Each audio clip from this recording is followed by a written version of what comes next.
Greetings. My name is Mark Liebig. I'm a research soil scientist with the USDA Agricultural Research Service in Mandan, North Dakota. And I'm just going to give a brief update for the United States as it relates to activities within the Croplands Research Group in preparation for the upcoming annual meeting here on December 9th and 10th. Direct contributions to the Croplands Research Group. Well, we've had a fairly active role as co-chairs going all the way back to 2010. Previously, Steve Schaefer, Alan Franzlubers, Jane Johnson, and then I've been in this role since I think about 2018, coming up on my final year in 2021. So that there's been that contribution. We've also been actively involved in some of the networks. Certainly, we've contributed to endeavors within the Conservation Agricultural Network, the Integrated Systems Network, and so forth. And so, and we've also had network leads in terms of Alan's contribution to the Integrated Systems Network previously, and Michelle Cabagelli currently for the Nutrient Management Network. And so we are engaged on multiple levels within the formal structure of the Croplands Research Group. We also have some other activities that contribute to the Croplands Research Group, and there are individual on-demand presentations for both of these. Specifically, the literature database that Livia Olson and Chuck Rice lead there at Kansas State University. Encourage you to take a look at their presentation. There's some exciting things going on with that, with respect to integration of their literature database potentially with Journal Map. And then also Magnet, which is a network of sorts that I've been coordinating since 2012 that looks to compile metadata from experimental sites throughout the world. All right, so those are some direct contributions, and we have also some aligned contributions to the Croplands Research Group. A number of researchers throughout the United States have been CLIF-Grad hosts.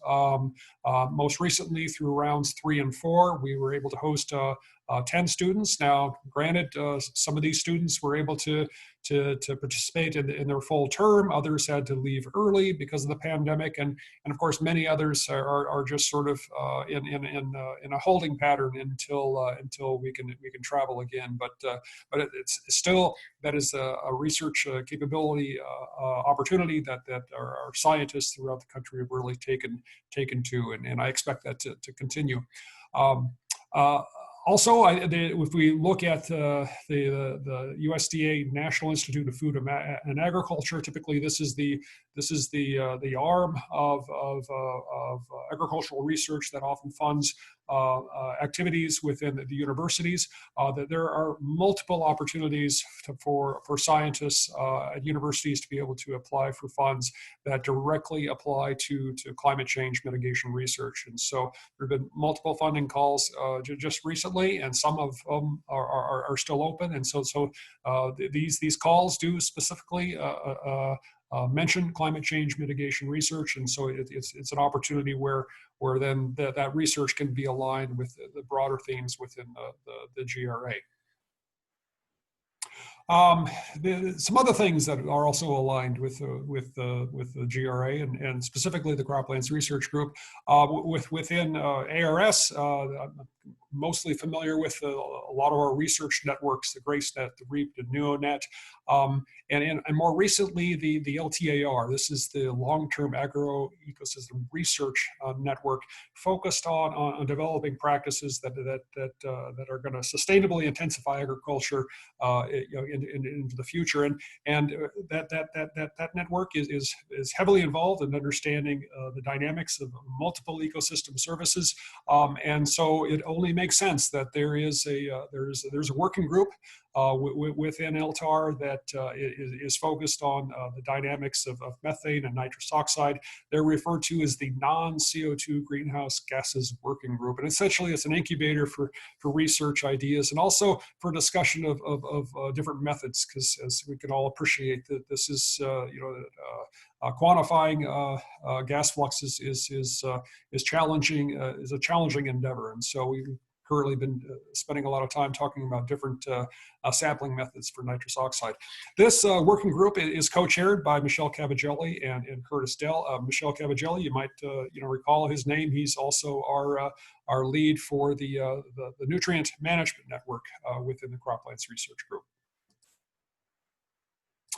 Some other activities that align with the Croplands Research Group, we have data resources. The AgCross is essentially a network of networks hosting different research databases. This is a great resource for scientists who are doing meta-analyses or if they're focused on modeling.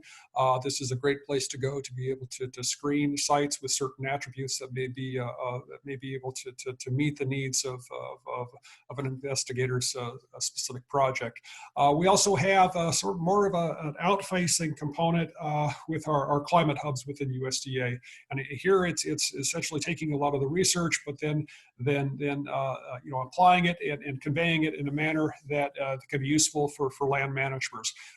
Essentially giving them the tools to make climate-informed decisions and responses. It's both mitigation and also very much adaptation as well. So it's a very good partnership that we have with them to be able to sort of translate the science and to get it in the hands of our practitioners in order to have impact on managed land.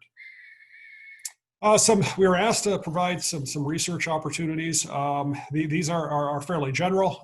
Certainly the second one there, the quantification of greenhouse gas mitigation trade-offs with the adoption of sustainable intensification practices. That's really been with us in different forms for a long time, but the challenges remain, and because new practices are developed, and we have to understand what the trade-offs are. But the first, I don't know if we were necessarily talking about artificial intelligence and what its role might have in mitigating greenhouse gases, even 5 years ago. But I can certainly now, hear through discussions in my research groups is that this is becoming a bigger component of sort of of the research portfolio, and people are looking into this. And so these are two very broad research opportunities, obviously, but it's the ones that I think are most representative of the largest scope of activities that are going on currently. All right, so that's some research opportunities. We've asked to address some capability opportunities. I've already talked about the National Institute of Food and Agriculture and the opportunities they have there for scientists that are doing climate change mitigation research. I've already talked a little bit about the things that we have available within the Ag Research Service. We're being host institutions for Cliff Grad Fellows. We also do have a postdoc program that allows us to identify or I guess develop projects that may have a climate change mitigation component to it, and put forth a proposal that are evaluated on a competitive basis every year to get postdocs that are funded for 2 years and potentially up to 4, depending upon individual conditions at a location. But there's opportunities there that are aligned with the Croplands Research Group. And then a couple others, the Borland Fellowship Program, opportunities for mid-career scientists, and also the peer opportunities through the National Academy of Sciences.